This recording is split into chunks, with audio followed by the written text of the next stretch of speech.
전쟁 또는 전쟁에 준하는 사태가 있어도 나라가 망하는 거고요. 언론이 제 기능을 하지 못해도 나라가 망하는 거고요. 맞습니다. 예. 그다음에 국립민복이라고 그러잖아요. 국가의 이익과 국민의 행복을 지키지 못하면 나라 망하는 겁니다. 맞습니다. 맞습니다. 이명박 정권 때 얼마나 비극적인 사건이 반복적으로 있었어요. 박근혜 때도 그렇고 10년 동안 대한민국은 해일 조선이었습니다. 네. 그렇죠? 네, 윤석열 맞습니다. 때 말할 것도 없잖아요.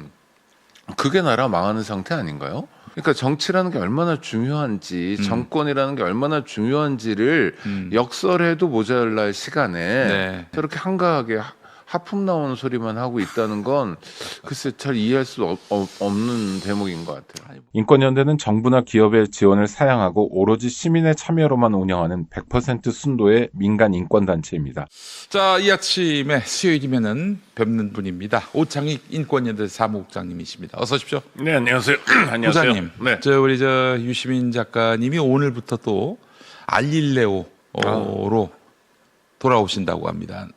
그동안 방송 중단한 상황을 제가 전혀 몰랐네요. 네, 다시 이제 적극적인 발언을 하겠다라는 건데 지지난주에 ABC론을 얘기했고 그 논란이 되니까 한 주 만에 AS 서비스 한다고 또 나오고 또 논란을 이야기하고 이분 왜 이러는지 모르겠습니다. 요즘에 좀 존경받는 원로로 남을 수 있는 일은 분명히 있을 텐데 어떻게 보십니까? 아니 그러니까 뭐 아까 그 더 라이브란 프로그램이었어요. 네, 밤에 KBS. 하는, 밤에 한 프로그램이었고 최욱 씨도 이제 보조 MC로 네. 참여하고 그랬는데 네, 그 프로그램 없어졌거든요. 없어졌네요. 네, 왜 없어졌냐면 윤석열 정권이 집권하면서 네. 방통위 구조가 바뀌고 또 KBS 이사 바뀌고 뭐 이러면서 없어졌거든요. 네, 네. 그리고 누가 사장이 됐습니까? 그렇죠? 지금은 파우치 사장 시대잖아요. 이재명 박장범, 정부, 예. 이재명 정부인데도 불구하고 그러니까 이런 변화들이죠. 물론 뭐 계엄이란 극단적인 사태까지 얘기하지 않더라도 네. 굉장히 중요한 변화가 있어요. 네. 그러니까 나라가 망했다는 건 도대체 뭘 의미하는 건가? 정말 수백만 명의 사람이 죽어야만 나라가 망한 건가? 그렇지 않거든요. 그러니까 전쟁 또는 전쟁에 준하는 사태가 있어도 나라가 망하는 거고요. 언론이 제 기능을 하지 못해도 나라가 망하는 맞습니다. 거고요. 예. 그다음에 국립민복이라고 그러잖아요. 국가의 이익과 국민의 행복을 지키지 못하면 나라 망하는 겁니다. 맞습니다. 맞습니다. 이명박 정권 때 얼마나 비극적인 사건이 반복적으로 있었어요. 박근혜 때도 그렇고 10년 동안 대한민국은 해일 조선이었습니다. 네. 그렇죠? 네, 윤석열 맞습니다. 때 말할 것도 없잖아요. 그게 나라 망하는 상태 아닌가요? 그러니까 도대체 나라 망한다는 건 어떤 걸 의미하는 건지 외부 침략에 의해서 국가 주권이 박탈당하는 그런 상황이어야 나라가 망한다는 아니 그러니까 건지. 완전히 쫄딱 망하는 거 1910년 경술련을 의미하는 건지 모르겠지만 네. IMF로 우리나라 망할 뻔했어요. 그거 사실 망한 거잖아요. 네. 많은 사람들이 실직하고 그랬었어요. 예. 그러니까 정치라는 게 얼마나 중요한지 정권이라는 게 얼마나 중요한지를 역설해도 모자랄 시간에 네. 윤석열 정권 때 네. 저렇게 한가하게 하품 나오는 소리만 하고 있다는 건 글쎄 잘 이해할 수 없는 대목인 것 같아요. 아니 저는 그렇게 안이하게 생각할 수 있다고 봅니다. 네네. 누구라도 그럴 수 있다고 보는데 적어도 저분 정도의 어떤 그 신뢰도 또 저분이 책을 내면 어마어마하게 팔리거든요. 또 저분 비판했다고 그 유튜브 하는 분들이 그냥 구독자 수가 후두둑 떨어지고 네네. 이런 걸 또 경험하게 되고 말이죠. 저도 몇 마디 했다가 욕 많이 먹고 있고 뭐 그런데 그 영향력이 정말 자기가 잘나서 자기가 잘해서가 아니라 저는 이를테면 구독자의 선택이거나 이런 거잖아요. 네네네. 또 수고했다는 평가일 수도 있는데 네. 그게 유시민이라는 개인을 너무 오만하게 만든 게 아닌가 싶어요. 이야기할 때는 앞뒤를 봐야 됩니다. 알겠습니다. 예. ABC론과 관련해 가지고 이재명 대통령이 반박한 겁니까? 그제 저는 그렇게 봅니다. 제주도에서 네네네. 했던 발언이 오늘 제가 말씀드리고 싶은 열쇠 말은 국리민복입니다. 국리민복. 네, 국가의 이익, 예. 국민의 행복. 예.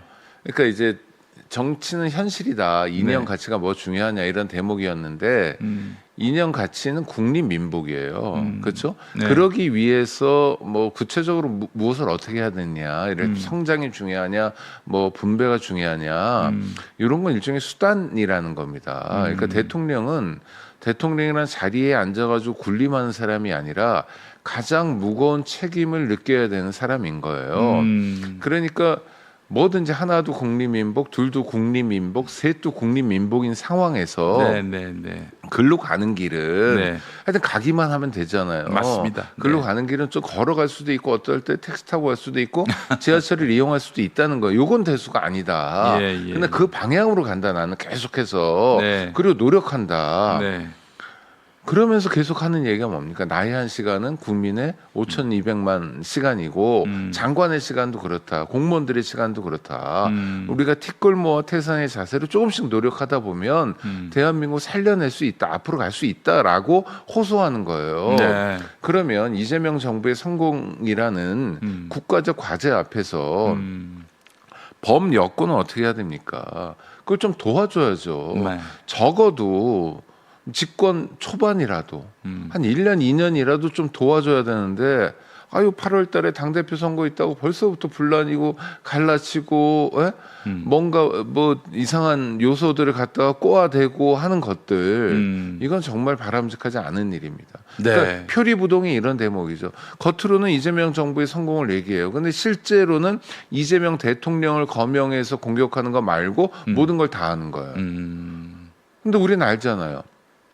만약에 이재명 대통령의 지지율이 떨어지기라도 한다면 곧바로 이재명 대통령을 예전에 했듯이 조롱하고 악마화하고 공격하고 악마화하고 원래 그런 사람이었는데 정권 초기에 우리가 좀 착시한 거야 뭐 이런 식으로 할 거 아닙니까? 그렇죠? 맞습니다. 그래서 전 두렵기도 해요.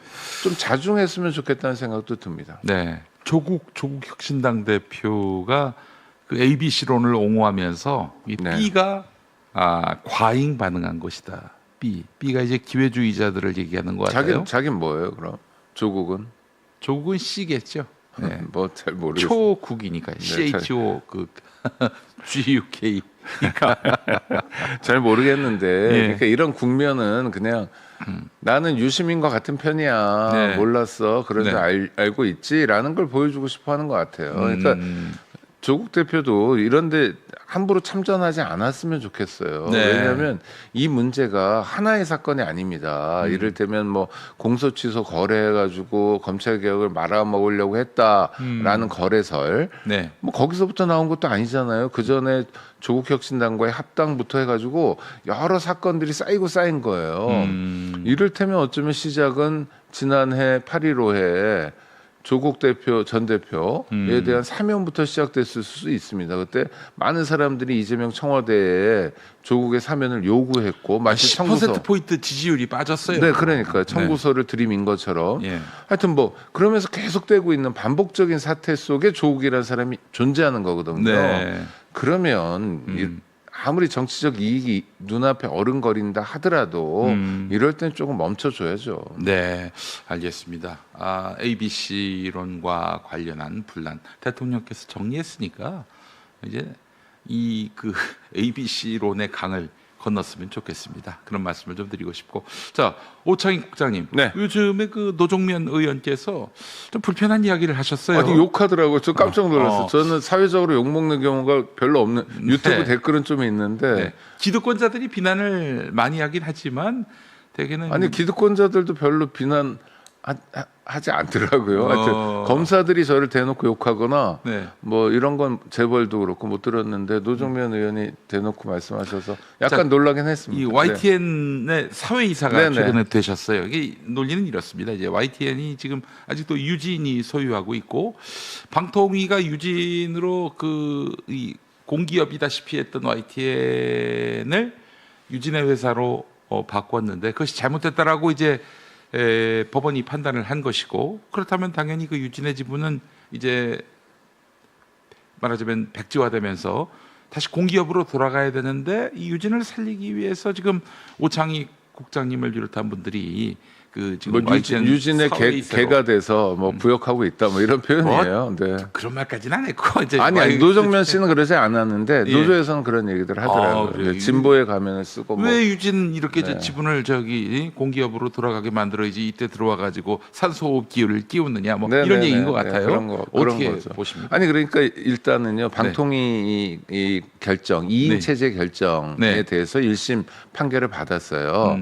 그러니까 이제 방송사 대주주가 되는 것에 대해서 방통위가 승인을 했는데 네. 둘이서 할 수 없다라는 거예요. 2명의 방송통신위원이 결정한 것은 그는 부당하다. 네네 이거는 적격이 아니다라는 적격이 거예요. 아니다. 일종의 형식을 따져본 겁니다. 예. 그러니까 1심 끝났죠. 그 다음에 2심 가야죠. 대법원까지 갈 거 아닙니까? 네. 유진이 그걸 가지고 포기하진 않을 거 아니에요. 네. 그럼 결정이 나면 네. 그럼 유진은 지금 YTN 지분의 40%를 가지고 있는데 대주주예요.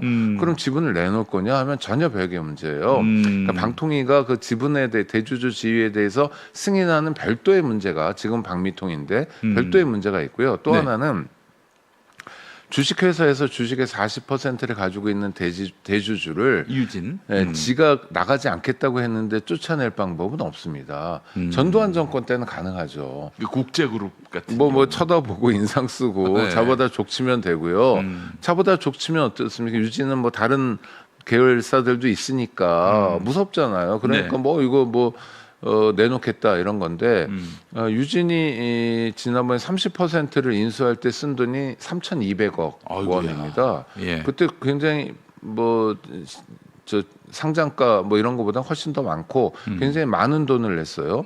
그 다음에 10%를 더 인수해서 30%살 때 이제 3,200억이었고 그 다음에 유상증자도 했고 그다음 그동안 또 몇 년 지났으니까 이자도 있고 그래요.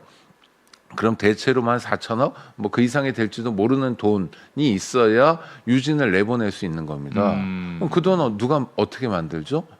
공기업들이 그 액수만큼 또 세야 그러니까, 한다는 전제인데. 그러니까 그러면 그거 누가 시켜요? 이재명 대통령이 예를 들어서 뭐 현금 많이 가지고 있는 공기업 보고 마사회 너네 가서 좀 저 YTN 주식 좀 사라 이런 지시할 수 있나요? 못해요 지금. 아니 왜냐면 그 순간부터 다 범죄를 구성하기 때문에 그래요. 아, 그래요? 아니 마사회는 배임이 되는 거고요. 네. 마사회 이사회에서 그런 결정을 하게 되면 이재명 대통령은 직권남용이 되는 거예요. 직권남용. 그러니까 이거는 그런 걸로 윤석열이가 박근혜 정부 인사들을 엄청나게 집어넣었어요. 그렇죠. 예. 그럼 정권 끝난 다음에 이게 뭘로 돌아올지 안다고요? 이거 절대로 그런 선택 못 하는 겁니다. 그러니까 방법이 있다면 이런 거예요. 네.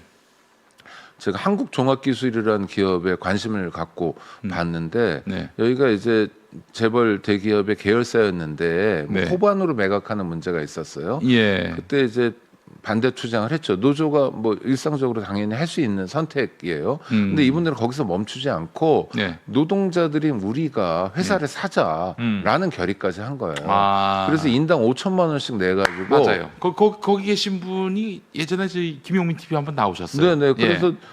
그 다음에 놀랍게도 회사 노동자 물론 은행 대출도 받았습니다만 노동자들이 회사를 인수하고 난 다음에 놀라운 실적들을 보이거든요. 네네. 이를테면 직원이 1,900명 정도였는데 3,000명으로 늘어나고 매출도 2배 가까이 뛰고 막 그래요. 처음에 1, 2년은 굉장히 고전했지만 네. 그야말로 노동자의 회사, 예. 노동자가 경영하는 회사로서 잘 나가는 모델을 보여준 겁니다. 네. 지금 YTN 노조나 언론 노조에서 YTN은 사실 급여도 상당히 높거든요. 얼마다 얘기하면 깜짝 놀랄 만큼 높은 수준인데 얼마씩이라도 내가지고 그런 모습을 좀 보여줘야 된다는 거죠. 근데 YTN 노조가 중심이 된 우리 사주 조합이 있는데 지분이 정말 얼마 안 돼요. 네. 1.7%인가 뭐 하여튼 그거밖에 안 돼요. 그러니까 그동안 계속 반복적으로 이제 유진 퇴출 투쟁을 하면서 어떤 모델이 될 만한 걸 보여주지 못한 거예요. 하여튼 이런 상황이 있습니다. 아하. 제가 지금 노조 탓을 하는 게 아니라 현실적으로 청와대도 방미통위도 유진의 YTN의 유진 문제를 해결할 방도를 갖고 있지 않아요. 자, 그러면은 만약에 지금 법원에서 1심에서는 그 2명이 결의한 거는 무효다. 네. 이렇게 했단 말이죠. 이게 2심, 3심 가서 확정이 됩니다. 그동안 아니 일단은 확정될 때까지 세월이 필요하잖아요. 예. 그동안 망가지고 피멍드는 한 거예요. 2, 3년 걸리겠죠. 아니, 그러니까 YTN이랑 공공재가 네. 지금 지난 2년 동안 망가졌잖아요. 네네네. 그리고 막 6명 해고되기도 하고 뭐 이래요. 계속 네. 상처를 받고 있고. 네. 그다음에 YTN 노조는 벌써 파업을 7번째인가 하고 뭐 그랬어요. 지난 뭐 주말 끼긴 했지만 목요일 금요일 이렇게 파업도 하고 네. 이런 일들이 계속되는 거고 그다음 보직 인사도 진행되지 않고 대표이사 사장도 없어요. 그다음 그저 김백이라는 사람 김백, 가고 그다음엔 그다음 없어요? 대행 체제고 예. 그다음에 제일 중요한 게 신문의 편집국장이고 여기는 이제 보도국장이잖아요. 예. 그것도 없어요. 어. 그러니까 완전히 이상한 그러니까 배가 가고 있는데 선장이 존재하지 않고 근데 등치는 크고 이런 상태거든요. 그래서 저는 제가 뭐 YTN하고 무슨 그렇게 대단한 인연이 있고 그리고 뭐 제가 1992년부터 인권 운동을 상근으로 한 사람인데 뭐 무슨 어느 기업의 그 삼성도 아니고 무슨 기업의 개가 되겠습니까? 근데 제가 답답하게 생각했던 대목은 이거예요. 지금도 시간은 가고 있는데 이 상황에서 그냥 방치할 거냐? YTN도 중요한 국민의 공공재인데 그래서 아니 그 나중에 정말 깔끔하게 해결이 돼가지고. 정말 바람직한 소유 구조를 만들어내면 그건 그때의 일이고 네. 그게 이제 3년 후일지 또 5년 후일지 언제일지 모르는 거죠. 그동안이라도 방치할 수 없다라는 제가 요청을 받았고 저는 그 경청하고 그렇게 내가 도움이 된다면 해보겠다. 왜냐하면 제가 언론사 사회 이사를 9년을 해봤어요. 프레시안에서 3년 했고 한겨레에서 6년을 했습니다. 그래서 약간 부업은 아닌데 프레시안 사회 이사는 뭐 회의 참가비도 안 주고 뭐 그런 거야. 한겨레는 액수를 말하면 부끄러울 정도의 아주 조금만 주고 근데 YTN은 뭐 그거보다 많이 주겠죠 아마 좀 형편이 다르고 또 상장사이고 그러니까 근데 제가 무슨 뭐 YTN에서 얼마 주는 돈에 팔려 나가가지고 3년 동안 호의호식 하려고 그러는 건 아니고 아니 그런 비판을 하더라고요. 대놓고 그래서 제가 무슨 받을 수 있는 돈인데 거부한 얘기를 지금 이 자리에서만 2박 3일 동안 할 수 있거든요. 아니 인권연대가 99년부터 지금까지 제가 단체 만든 다음에 한 번도 정부 지원이나 보조금을 안 받았는데 프로젝트도 안 했는데 그러면서 지키려고 했던 거를 단박에 그냥 막 욕하더라고요. 욕할 수 있어요. 그래서 저도 다짐하는 건 진짜 실적을 내야 되겠다. 진짜 상황을 좀 바꿔야 되겠다. 왜냐하면 저는 뭐 지난 금요일에 사회이사가 됐습니다만 그 전에 이렇게 들여다보면 YTN이 좀 고인물 같아요. 그러니까 조직적으로도 많이 고여 있고 그다음에 부당 노동 행위 같은 것도 되게 많고 부당 노동 행위가 임단협을 통해서 되는 경우도 되게 많고요. 그러니까 이를테면 신입사원 같은 경우에 아주 기본적인 권한 같은 게 제한됩니다. 그 수습이 1년이다 생각하면 될 정도로 그건 뭐냐면 기존 직원들의 기득권 같은 게 이제 보여지는 구조거든요. 하여튼 제가 뭐 이런 걸 뭐 때려 부시겠다 이런 게 아니라 굉장히 고여 있는 구조에 저 같은 이질적인 존재가 들어가니까 반응을 확 보이는 것 같아요. 그래서 약간 저도 놀란데 놀라울수록 저는 사명감을 느끼는 스타일이어가지고요. 아니, YTN이 유튜브 구독자가 530만이에요. 그렇죠. 사실 그 YTN이 원조였어요. 아니 그런데 유튜브 뉴스 방송은 거의 원조였어요. 근데 지금 이상이 뭡니까? 530만을 가지고 세상을 뭘 움직여요? 반뼘 업체도 못 움직이고 있잖아요. 기본적으로. 그러니까 우리 김용민 이사장님 구독자가 530만이었어 봐요. 뇌라는 꿈도 못 꾸죠. 예를 들면 그러니까 나라를 움직인다고요. 그렇죠? 근데 그것도 못 하고 있고 텔레비전과 라디오도 거의 방치 상태예요 지금. 보기 민망한 상태이거든요. 그럼 이대로 둘 거냐에 대한 고민인 거예요. 맞습니다. 뭐 제가 YTN에 뼈를 묻겠습니까? 뭘 하겠습니까? 만약에 1심 결과가 2심, 3심까지 가면 그 다음엔 어떻게 되는 거예요? 그러면 어떻게 되는 거예요? 그다음 방미통위에서 이제 그러니까 최대 주주 지위에 대한 승인 문제를 방미통위에서 해야 되는 거죠. 근데 유진에서 놓지 않을 거거든요. 아니 그러니까 1심 나왔으니까 그래요 우리는 잘못된 결정이네요 집에 갈게요 가방 싸고 갈게요 하지 않잖아요. 안고 있는 거고 그러니까 대법원까지 가는 건 너무 상식적이잖아요.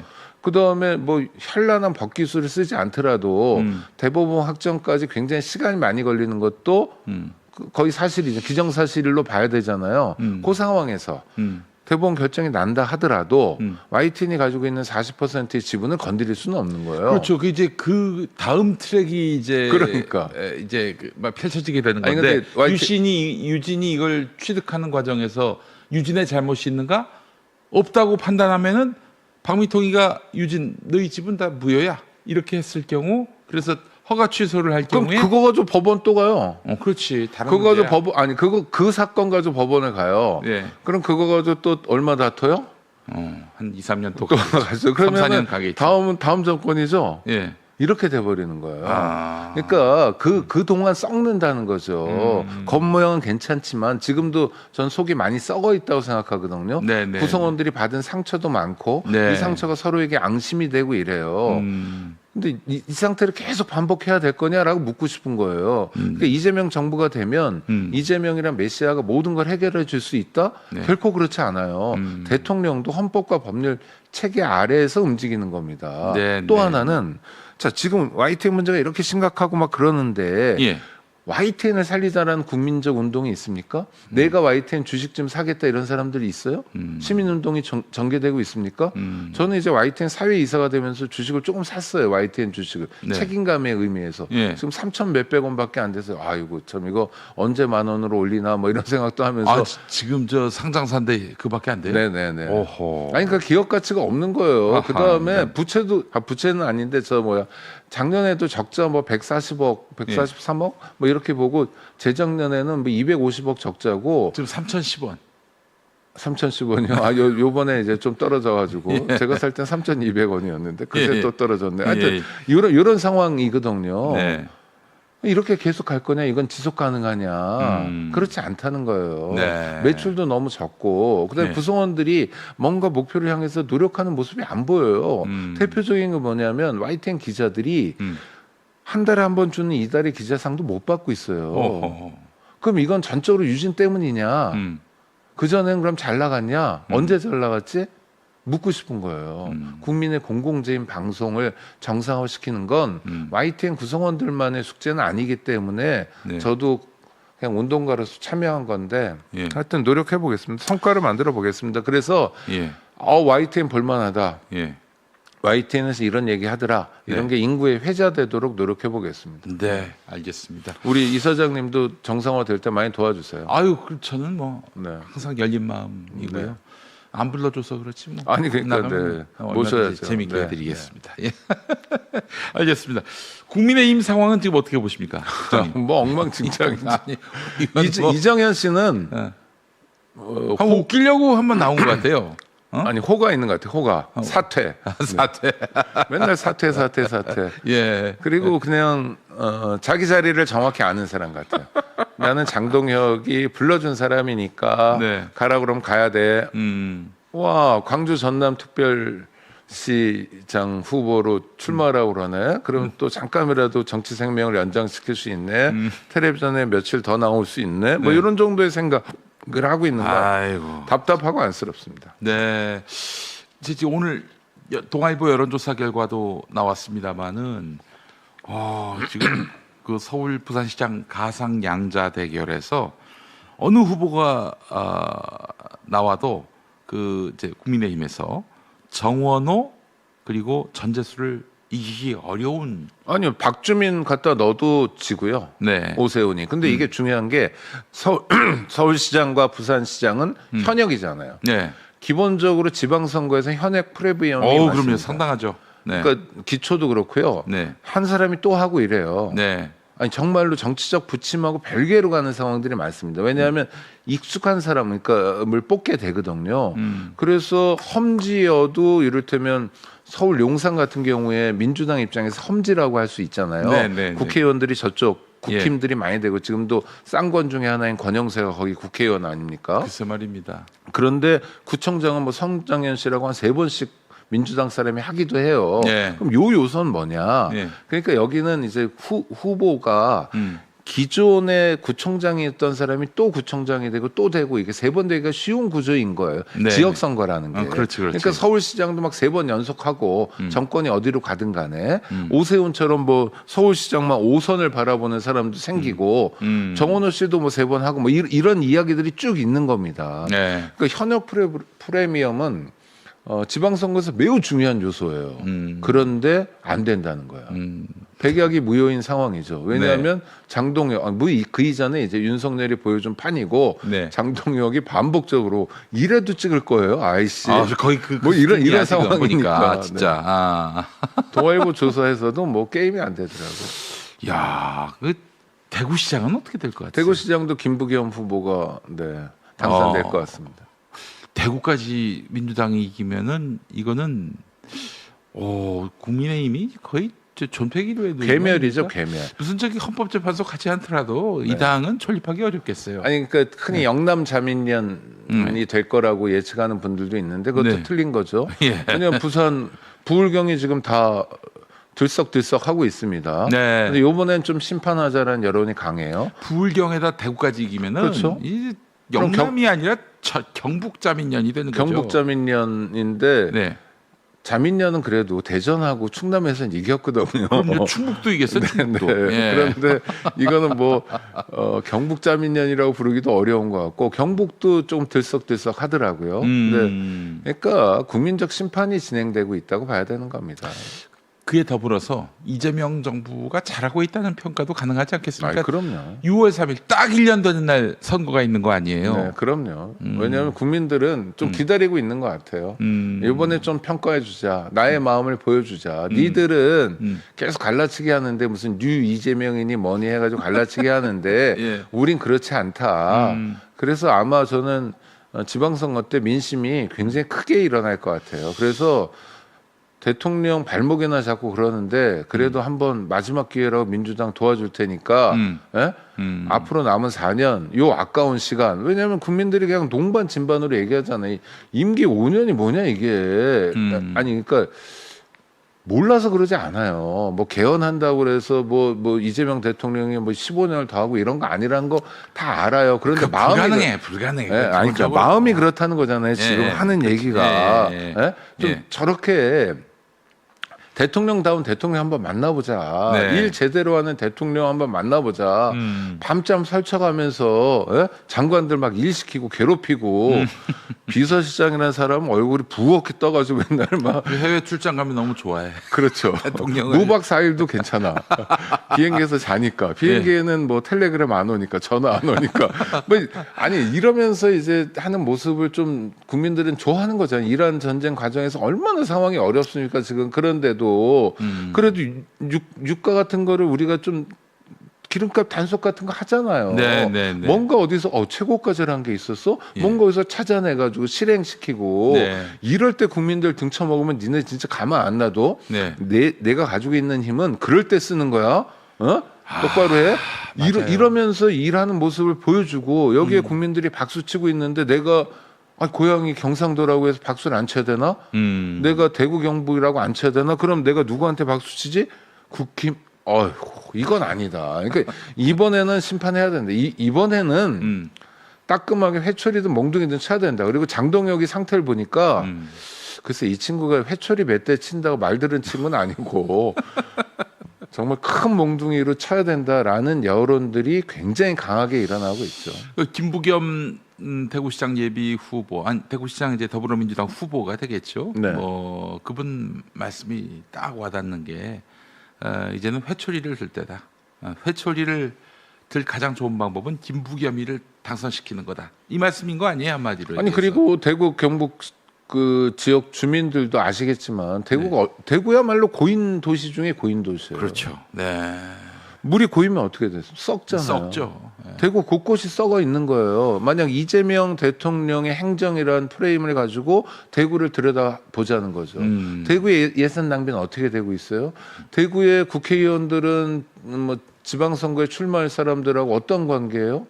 위아래 관계일 거 아니에요? 공천원금은 없어요? 공천원금은 서울 마포에서만 있는 거예요? 추경호만 있는 거예요? 뭐 하여튼 뭐 이런 질문들. 그리고 대구는 요번에도 통합도 성취 못했잖아요. 맞습니다. 광주에는 5조 원씩 쏟아질 텐데 광주는 성큼성큼 앞으로 나갈 텐데 그 광주만 주겠다고 한 게 아니잖아요. 요 이 땅 하면 같이 주겠다는 거였잖아요.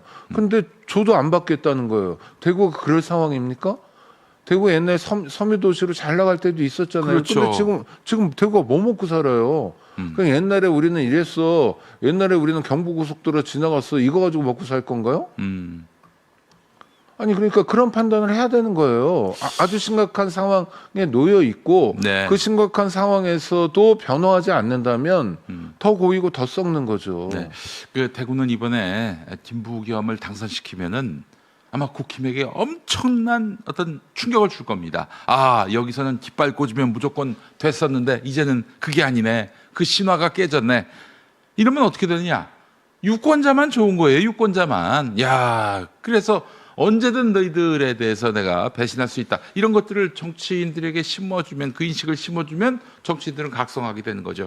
야, 이게 이재명 정부보다 못하면 우리는 다음에 안 될 수도 있다. 아니 그러니까 대구 시민들은 광주 시민에게 배워야 돼요.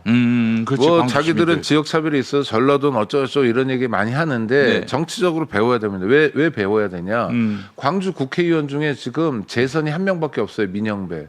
다 초선입니다. 아, 그러네. 근데 대구는 다 3선이잖아요. 그 민주당만 찍어준다 그래서 3, 4선 할 줄 알았는데 보니까 초선이 아니 어떨 때는 네. 이제 안철수 당인이 이런 데로 그렇죠. 확 몰아주기도 국민의당. 하고 네. 한번 완전히 바꿔버리고 네. 그 다음에 민주당을 찍어야 되는 상황이 있잖아요. 국면이 네. 이럴 때는 어떻게 하냐면 재선을 용납하지 않는 거예요. 그렇지. 무조건 물갈이를 해주는 거예요. 왜? 그래야 이 자식들이 국민 무서운 줄 알고 광주 시민 무서운 줄 알고 우리를 쳐다보고 우리를 섬기려고 하지. 저게 광주에서 민주당은 깃발만 꽂으면 된다고 해가지고 재선 3선 4선 가면 지금 자기가 왕이라도 된 것처럼 광주시장은 어떻습니까? 광주시장도 매번 바꿔요. 그렇지. 지금 시장 강기정 시장이죠. 예. 이번에 출마 하나요? 못 하나요? 경선 끝났어요. 탈락했어요. 아니 그러니까 끝났어요. 예. 좋은 말로 단일화했어요. 경선은 없었지만 하여튼 여론조사 과정에서 탈락이 됐어요. 아니 그러니까요. 그런 거예요. 광주 시민들은 살벌해요. 살벌한 마음에 안 분들이야. 들어요. 그냥 네. 바로 가르쳐요. 그러니까 균일하게 유지할 수 있는 거예요. 물론 초선이라고 정말 잘할 수 있냐지만 그래도 정치인의 능력은 대동소이한 거고 광주 시민을 섬기려는 마음과 자세가 되어 있느냐 아니냐를 평가하는 거예요. 맞습니다. 근데 맞습니다. 대구는 뭐예요? 그냥 아무나 공천 주면 뭐 윤재욱 경찰관 하던 사람이에요. 아무나 공천 주면 거기서 3번, 4번, 뭐 5번, 6번 다 해먹을 수 있어요. 끝. 이러면 고인다는 거죠. 대구가 고인 상태라는 고인 거예요. 상태. 그 이준석 씨가 그 국힘에 있을 때 그렇게 한탄했던 게 뭐냐면은 수도권의 출마자들은 정말 해가 뜨자마자 뭐 해가 질 때까지 계속 돌아다니면서 막 인사하고 명함 나눠주고 그것도 얼마나 또 수도권에서는 이 저기 민주시민들이 많아요. 네, 그리고 다녀야 될 박대도 모임 나고, 많고요. 그렇죠. 명함 박대도 주면 안 나고. 받는 사람 이게 뭐야 국힘 뭐 하는 거야? 뭐 이런 얘기도 그 자리에서 듣고. 찢어버리고. 네네. 뭐 물론 저도 이제 선거 운동하다 그 자리에서 아이고. 김용민이 싫다고 찢은 분도 봤는데 그 저기 그 선거 때는 그럴 수밖에 없어. 네네네. 그 국민에게 권력을 위임받으려고 하는 사람들이 그 정도 수모는 각오해야 되는 거 아니 그리고 아닙니까? 그 국민의 평가고 근데 국민의 목소리니까요. TK는 지하철역이 있음에도 불구하고 안 가. 그런데 가서 선거 운동 하잖아요. 국민의힘. 네네. 그냥 뭐 거기 신문사 사장 주지스님 뭐 이렇게 적당히 만나고 선거 운동하는 척하다가 당선증 받는 거예요. 거기는.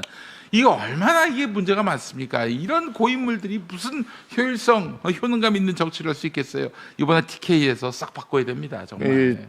TK의 이제 그 뭐 정서를 대변한 데일까? TK의 여론을 형성하는 가장 등치 큰 집단이 네. 매일신문이잖아요. 매일신문, 대구 매일신문. 네네.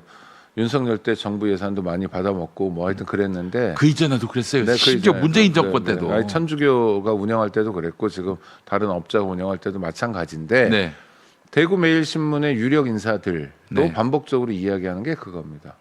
지금 시장 안 바꾸면 우린 끝난다. 왜냐하면 대구 매일신문도 굉장히 극우적인 논조지만 네. 자기들이 먹고 살아야 될 마당이 어디예요? 그럼요. 대구잖아요. 대구 네. 경북이잖아요. 예. 대구 경북이 고인물이 돼서 썩어 들어가고 있단 말이에요. 아 그래요. 이제 바꿔야 됩니다. 이제 네. 바꾸지 않으면 안 돼요. 예. 우리 국장님은 경기도지사 그 토론회 보셨습니까? 네네. 누가 될 것 같으세요? 토론회로 뭐 판가름이 나진 않겠지만은 지금 현재 그 민주당 후보에서 될 것 같은데 그 지금 추미애, 김동연, 한준호 이렇게 세 사람이 나와서 저는 제가 누가 됐으면 좋겠다는 사람은 있는데 네. 경기도민이 아니어서 말하기는 좀 그렇고. 서울 시민이시니까 용산 네, 하여튼 사시니까. 그런데 네.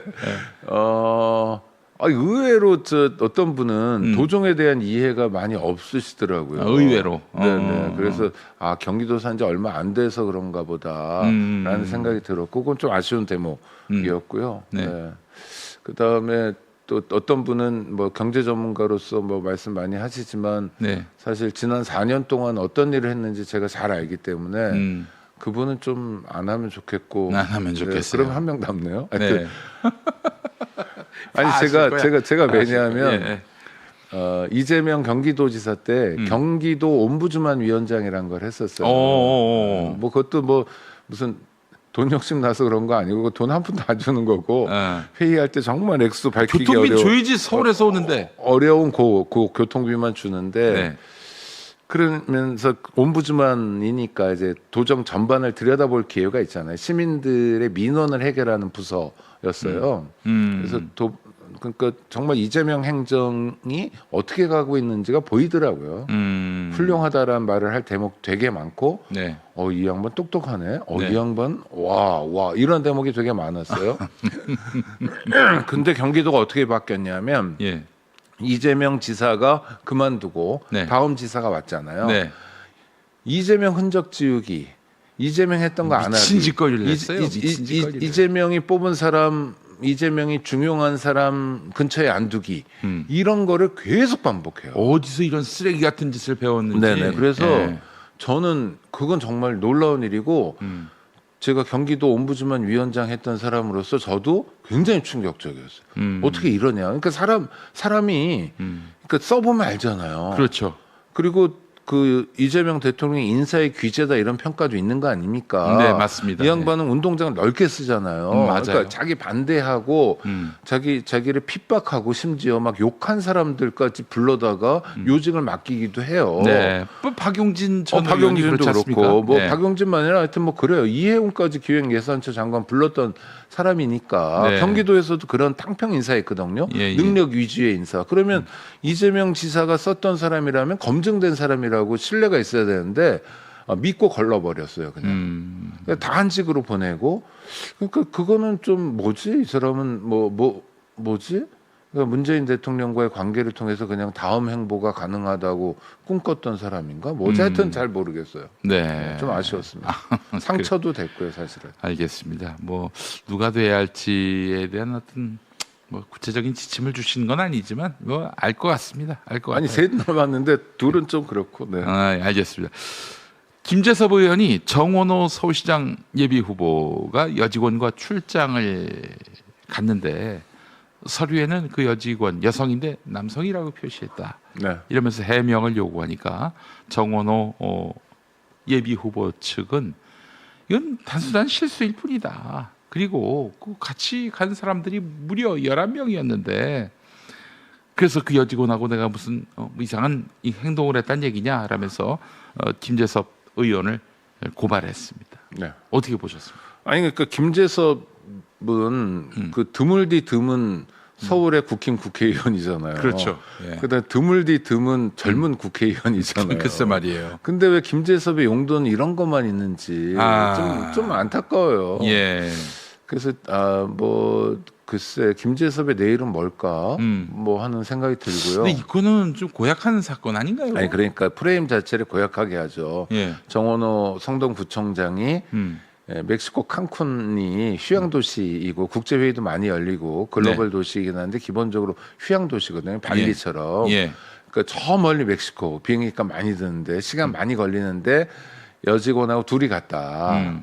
그래서 재미를 보고 그 대가로 여직원을 계약직 다급을 다시 가급으로 해줬다. 이거는 무슨 성접대를 받았다는 얘기를 애둘러서 얘기하는 거잖아요. 아하. 예? 예. 그러니까 뭐 예를 들어서 안희정 뭐 이런 거 오거돈 이런 거를 연상시키면서 공격해 버린 거거든요. 네. 그러면 증거를 내놔야죠. 증거를 내놔야지. 예, 근데 겨우 그 정도 가지고. 근데 지금 증거가 막 나와요. 이동학이 나도 갔다 이씨. 내가 증거다. 김두관. 반박 증거가. 김두관. 나도 갔다 이씨. 예. 야 너무 더럽다. 그러니까 정치가 더러워졌어요. 그러니까 정치를 더럽게 한 사람이 누구냐면 서울에 얼마 없는 국힘-국회의원. 국힘에 얼마 없는 젊은 국회의원이 예. 김재섭. 저도 뭐 같이 제가 방송할 때도 많이 불렀는데 이 친구가 이렇게 더러운 정치에 앞장서게 되니 네. 토봉구민들 입장에서는 왜 뽑았지? 네. 쟤 뭐지? 하는 생각이 드는 거예요. 그래서 답답하고 안쓰럽고 그래요. 네. 뭐 이거는 해명이 간명하게 된 사건이니까 뭐 더 이상 얘기할 건 없다고 생각하고 다만 좀 여행을 많이 간 11명은 너무 많이 간 거 아닌가 뭐 이런 아니, 생각은 보는 좀- 눈이 11명이면은 네, 좀 그 들고. 자기들 빼면 네. 9명이 네. 이거 그게 이게 말이 된 얘기인가 싶어요. 예. 이게 처음엔 뭐야 이거 아니 이래야 되는데 굉장히 자극적인 건데 네. 저는 그냥 뭐 한두 시간 만에 이게 예. 다 엎어지더라고요. 예. 특히 이동학 전 민주당 최고위원 같은 경우에 예. 제가 증거를 들이대겠습니다 하고 뭐 이렇게 뭐 그래서 이거 정말 유치한 거고 아무리 정치가 진흙탕 싸움이라 하더라도 금도는 있다. 그리고 이게 저희가 불체포도 있고 그다음에 면책이 있잖아요. 국회의원으로서 국회에서 발언 회기 중에 발언에 대해서 그런데 그러지 말고 그러면 이런 거야말로 국회 앞에 나와서 기자회견으로 밝히거나 한번 책임 있는 발언에 형사소추 당할 가능성을 염두에 두고 발언했으면 좋겠어요. 숨지 말고. 아이고 그래도 국민의힘에서 말이 통하는 몇몇 정치인 중에 한 명인데 이런 식으로 그 활용 나가는 것이 너무 안타깝다라는 말씀에 정말 가슴에 와닿습니다. 아니 소모고 이러면 김재섭의 내일은 없어요. 김재섭은 정말 이상한 야비한 더러운 정치를 예? 음모적으로 펼치는 정말 이상한 사람이거든요. 지금 상황은 예. 또 김재섭이 이런 게 처음이 아니잖아요. 지금 몇 예. 번째 하고 있잖아요. 예. 그럼 김재섭은 뭐죠? 이 사람은 청산해야 될 정치인이 되는 거죠. 그렇게 되는 또 거예요. 다른 윤석열 같은 사람이 되는 거예요. 마치 개혁적인 것처럼 윤어게인하고 절연하는 것처럼 전륜인 것처럼 보이면서 행태는 아주 극악스러운 행태를 보이고 있거든요. 글쎄 말입니다. 예. 하여간 참 국민의힘은 뭐 늙으나 젊으나 미래가 없습니다. 그러니까요. 어떻게 다 그래요? 네. 짧게. 네. 그 지금 트럼프가 오늘 또 방송 중에 나온 소식에 따르면은 2주 안에 이란에서 철수한다 이런 얘기를 했다고 합니다. 트럼프의 말은 오늘 다르고 내일 다르기 때문에 이걸 그대로 믿을 수 있는지는 모르겠지만 여하간 지금 계속 경제가 세계적으로 출렁거리니까 이 감당하기 쉽지 않았나 봐요. 네. 네. 결국은 어떻게든 2주 내지 석주 내에 떠날 것이다 이런 발언이 나왔단 말입니다. 이 트럼프 사태를 보면서 이게 진짜 우리가 이렇게 살아야 되는가 하는 그런 생각도 들고요. 언제까지 이런 미국이 그렇게 장난치면은 온 세계가 고통을 당해야 되는 건지 이란은 뭐 말할 것도 없고요. 네. 우리도 그런 거 아니겠습니까? 이 부분에 대해서 좀 한 말씀 더 듣겠습니다. 아니 그러니까 전 트럼프하고 네타냐후 각각 야욕은 다르잖아요. 네타냐후는 자기가 감옥 안 가려고 네. 계속 싸움을 일으키는 거. 트럼프는 뭐 그러니까 국가가 그냥 사적 이익 추구의 대상이고 소모품이 되어버린 사람이잖아요. 근데 미국민들의 욕망 때문에 트럼프를 다시 대통령에 앉혔는데 그 대가를 좀 미국부터 치르고 있는 겁니다. 글쎄 말입니다. 근데 그래도 다행스러운 건 지난 주말에도 저 임금은 없다 노킹스 시위가 그래도 900만 명 900만 뭐 정도라고 그래요. 뭐 예. 다음에 1000만 나오고 이러겠죠. 그래서 이거에 쫄았을까요? 근데 그것도 있죠 당연히요. 미국이 싼 똥은 미국인이 치우겠다라는 마음으로 미국 사람들이 예. 정말 결제 해지의 마음으로 했으면 좋겠고 그래도 미국이 근사해 보일 때도 있었어요. 우리가 한국 전쟁 직후에 미국을 봤을 때 우리의 마음은 얼마나 설렜습니까? 그렇죠. 예. 막 추인권 기부미 하면 쫓아다니고 하나님 나라였어요. 그렇죠. 그다음 진짜로 복음을 주기도 했고 뭐 여러 예. 가지로 우리에게 자유를 선물해 주기도 했고 예. 우리도 늘 다짐했어요. 우리도 미국 같은 민주주의 한번 해보자 네. 했어요. 근데 지금 미국은 뭐예요? 전 세계 쓰레기 공장이 됐잖아요. 쓰레기는 네. 다 미국제예요. 미국에서 나온 쓰레기가 막 전 세계를 돌아다니는 거 아닙니까 예, 지금요. 예. 대표적인 게 전쟁이고 트럼프만은 전쟁 안 할 줄 알았는데 트럼프는 전쟁을 일으켜버리고 예. 그래서 저는 우리도 이제 한미동맹 뭐 좋아요 해야죠. 한미동맹 공고히 하되 오늘 열쇠말은 정말 그겁니다. 국리민복 국가의 이익을 위해서 이재명 시대에는 또 이재명 이후 시대에는 정말 단단히 해야 된다. 그렇죠. 예. 문재인 정부처럼 말로만 자주적으로 하는 게 아니라 실행으로 자주적으로 해야 된다. 예. 오로지 무엇을 위해서? 예. 국민의 행복을 위해서. 맞습니다. 국가를 제대로 지켜야 될 때입니다. 네. 미국이라고 해서 원하는 대로 다 해줄 수 없어요. 이제는 아니에요. 아닌 건 아니라고 얘기할 수 그럼요. 있는 그런 대한민국의 우리도 그 정도 등치가 돼요. 국격이 됐어요. 네. 그 정도. 예, 이제 또 이제 앞으로 미국이 그 세계 초강대국인 시대가 저문다면 그 다음엔 세계 질서가 어떻게 될 것인지도 미리 내다보고 준비할 수 있어야 한다. 네. 그럼요. 아니, 중국하고도 잘 지내야 되고요. 그럼요. 러시아하고도 잘 지내고 예. 저는 감정적으로 싫어도 일본하고도 잘 지내고 그럼요. 기분 더럽게 나빠도 미국하고도 잘 지내야 된다고 생각해야 해요. 당연히. 일단 이 네 개 국가하고는 무조건 잘 지내야 돼요. 그다음에 네. 내일 모레 한국에 오는 프랑스하고도 잘 지내고 예. 우리는 누구하고도 잘 지낸다. 왜? 국립민복이기 때문에. 네. 월드컵 못 나간 이탈리아하고도 친하게 지내요. 잘 지내야죠. 네.